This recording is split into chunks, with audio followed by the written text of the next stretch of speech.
விக்ரம் அவர்கள் போடுற உழைப்பை வந்து யாருமே போட முடியாது. என்ன வேணுமோ அதை அப்படியே நின்று அந்த இடத்துல நின்று. விக்ரம் அவர்களுக்கு வந்து பேசிக்காகவே அவருக்கு ஒரு ஆக்சிடெண்ட் இருக்குது. அவருடைய காலேஜ் முடித்ததுக்கப்புறம் ஒரு பெரிய மேஜர் ஆக்சிடெண்ட்னா அவருக்கு வந்து இந்த இடத்துல இந்த தையில் வந்து இந்த ஒரு பகுதியே இருக்காது, ஒரு சதையே இருக்காது, அவருக்கு இருக்காது.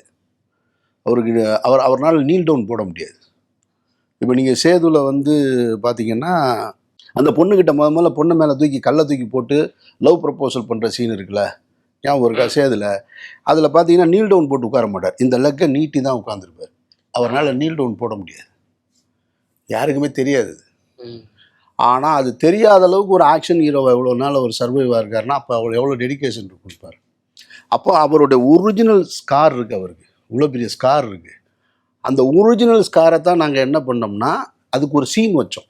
சேதில் அவர் பாண்டி மடத்துலேருந்து எஸ்கேப் ஆவார். எஸ்கேப் ஆகி போகும்போது அந்த முள்ளு கம்பி குத்தி கிழிச்சு விழுந்தது போல அந்த ஒரிஜினல் அதில் மேட்ச் பண்ணிக்கிட்டோம்.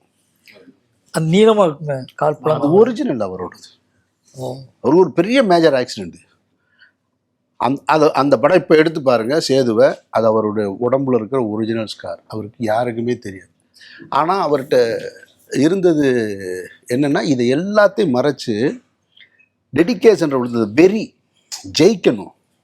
அந்த ஜெயிப்பு ஏன் அப்படின்னா சினிமாவே அவர் நேசிக்கிற விதம் ஒன்று, தன்னோடு சக அந்த அந்த சுற்றி இருந்தவங்க அவரை பார்த்த ஒரு ஏளன பார்வை இருக்கு இல்லையா, அந்த பார்வைக்கு முன்னாடி அவர் ஜெயிக்கணுன்ற பயங்கரமான வெறி. ஆச்சி ராயல் குலோப் ஜாமுன் பேக்ஸ் 1 வாங்கினால் 1 இலவசம்.